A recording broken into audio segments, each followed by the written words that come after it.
Hello, I'm David Weal. Most people know me as Dave Weal of the Sales Enablement team. So that's kind of my position in the organisation. My role primarily is to work on the partner pre-sales training, but I do a lot of work on the internal side as well. But it's mainly the sales and pre-sales training that I get involved in as part of my day-to-day work. So favorite part of my job for me really is that I get to work with so many different people and teams within the organization. I think in this particular role, it tends to involve contact and interface with a number of different teams.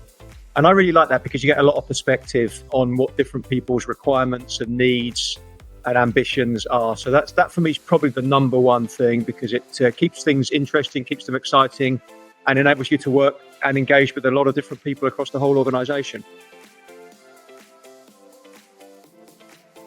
So for me, the number one thing about the culture at Extreme is really the kind of team mentality that we have here. This kind of links back to my previous answer, I think, about working with different teams. But I always feel that everyone's got the same aims and the same goals and the same objectives. Whenever we have a face-to-face meeting or any kind of engagement at all, just feel a very positive sense that everyone is working towards the common aims. And of course, with that, a very customer-centric view of everything we do and everything we work on.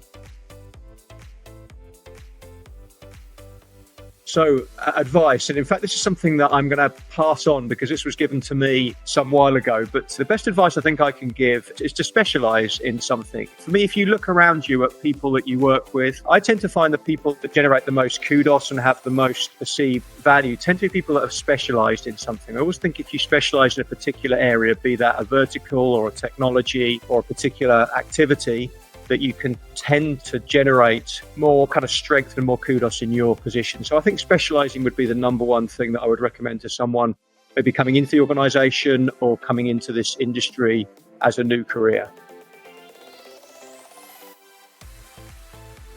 So outside of work, fitness is a big thing for me. So I'm quite into my fitness. Triathlons lately, I've completed quite a few triathlon events. So that keeps me pretty busy, both training and getting involved. So that's a big thing for me. But I'd say also sport in general. It's another good reason why I like the culture at Extreme, because of our very strong affinity towards sports and sports events. So I'm a big Arsenal fan. I go whenever possible. I can hear the audience celebrating and booing at the same time with that answer. But yeah, I go to quite a few Arsenal games, and that would be a big thing for me. For those that don't know, Arsenal are a Premier League club in the English Premier League. One piece of advice that was given to me that I use this with my family, I use it in my working life on a very regular basis, is when you face with a major significant task or a significant challenge, try and break it down into smaller activities. So if there's something that you've been faced with that seems an enormous and an overwhelming challenge, if you can work out a way to break that into smaller, more manageable pieces that you can deal with one at a time or in a more manageable manner, I always find that makes a much more effective way to work with things. It makes the task more enjoyable, makes you more effective at completing it, and really kind of avoids a lot of the stress that you might face when you're looking at something that seems overwhelming.